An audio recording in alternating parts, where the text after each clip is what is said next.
it's me, Elize, and welcome to my channel. This is ElizeSays again and again and again. And by the way, also, welcome to my new setup. Bago ang itsura ng ating background. Pinaganda natin siya.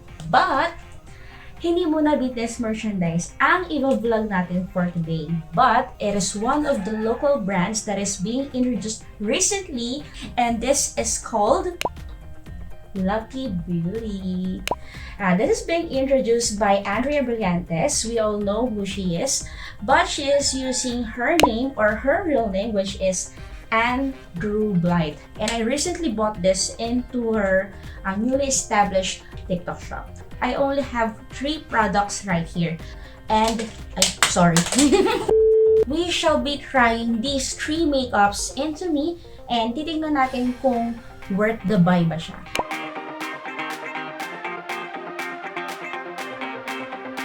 So we shall be trying this first.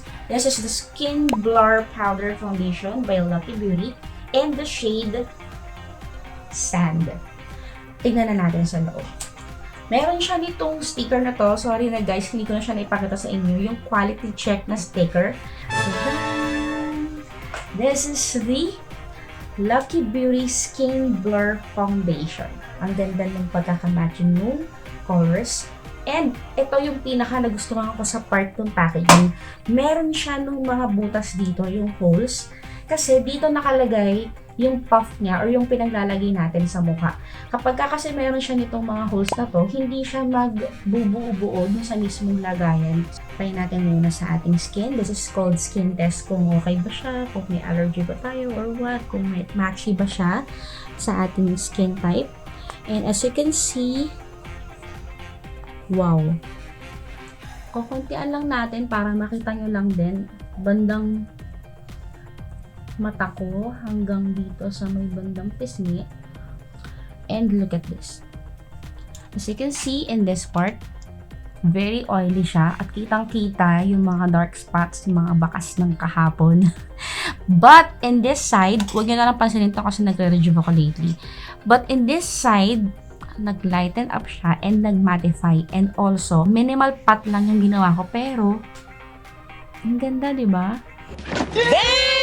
Isa siya sa highest selling. Isa siya sa trending talaga na Skin Blur Foundation shade. That is why I bought this one. 2,000 years later. Siyempre, tinapos muna natin. Hindi ko pwedeng kalahati lang ng mukha natin yung nalagyan ng makeup. So, here is the actual look being applied here all over my face. Ayan. Na-mattify siya. Tapos, very blendable. At ang bilis niyang talagang magdikit sa skin. Parang wala kang nilagay. Paano ko masasabing parang walang nilagay? Kasi ganun most of the time yung gusto ng mga girls. When it comes to makeup, dapat magmukha silang natural looking. Diba? Lahat naman tayo siguro. So, that's it. Let us try another one. This is now the second product that we shall be trying. This is the Lucky Beauty Dewy Lip Stain. Ayan. So, syempre, sa lips natin siya gagamitin. Si Andrea Brillantes, very fan of makeup, especially yung talagang mag-e-emphasize ng kanyang beauty.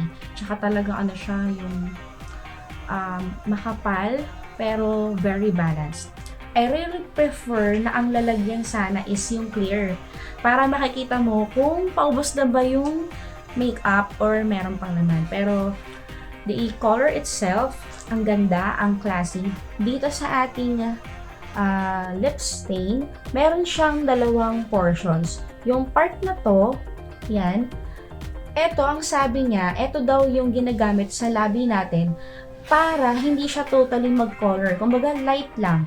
Pero this part, ito yung gagamitin natin kapag ang gusto natin is talagang magkulay siya or talagang color niya ay kakalat sa atin ng matingkad.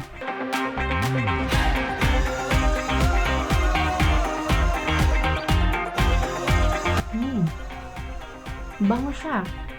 Para siyang vanilla. Fan na yata ako ng lip stain na to kasi very new lang siya sa akin. Very unique yung applicator niya kasi wala siya nung parang foam na malambot. Pagkalagay ko sa kanya, yun na yun. Wala nang naiwan dun sa mismong foam. And Here it is. This is the color. Diba? Manipis lang siya. Ang glossy niya. By this time, we shall be trying this part. Sabi niya, ito talagang magpa-plump yung lips mo pag ginamit mo siya kasi mas makapal or mas may emphasize yung color of your lips.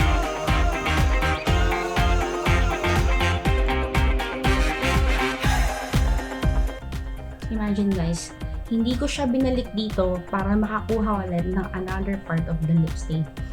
Ang dami niyang laman. This is the final look of this shade, which is Chance by Lucky Beauty. Para siyang kinagat ng bee. Few minutes, papatuloy lang natin siya, then ipapakita natin sa inyo kung nagtagal ba talaga yung color niya. I'll be right back. And I'm back. It's been 5 minutes. Tingnan na natin kung magtatagal ba yung stain, yung color sa ating lips. Ayokong bumaba sa baba. May rayuma pa yata kayo. Kaya ang kinuha ko na lang ay a piece of paper. Tingnan natin, didikit lang natin siya. Saglit lang sa lips natin. Here it is. Isa pa. Dami ko nang ginawa. Yan, pinat ng pinat. Then, there it is.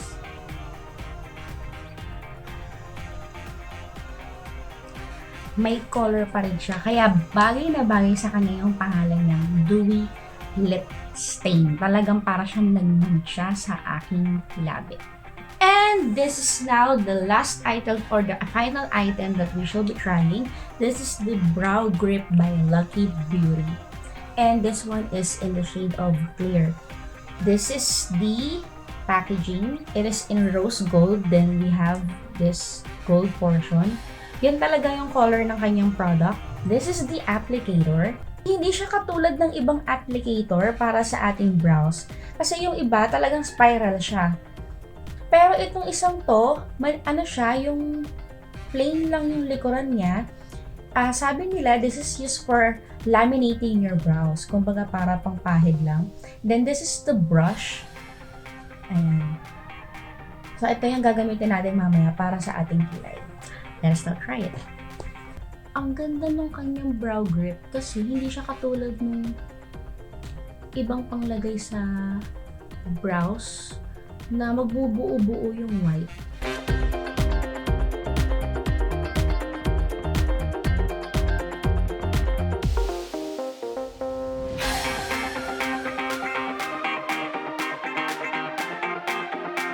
Finish ko lang to. I'll be right back.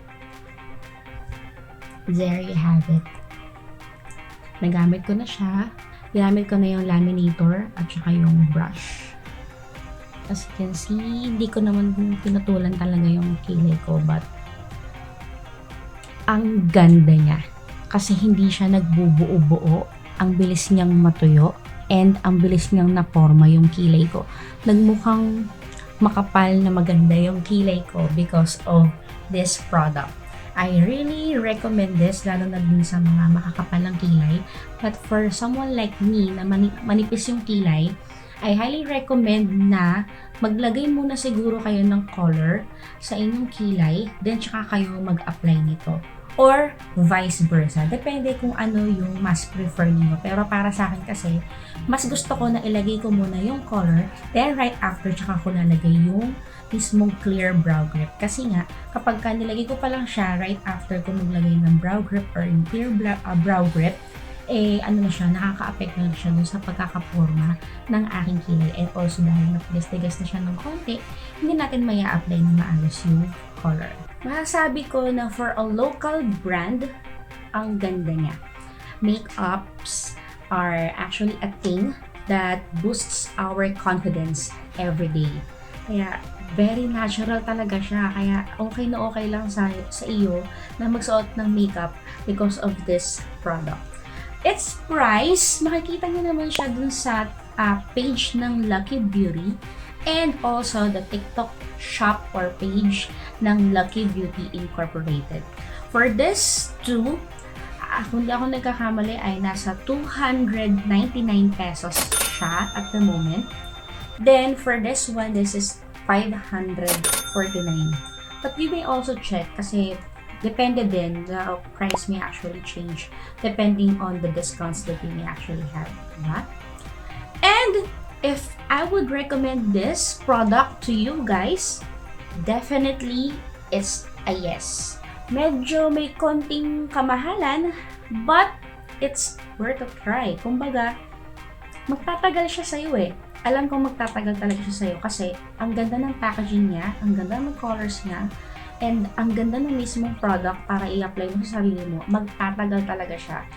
It is worth the buy. It is worth the money. Para sa isang katulad ko na hindi naman masyadong mahilig mag-makeup and I only use makeup for everyday use and everyday look, this is very unique. Try mo na.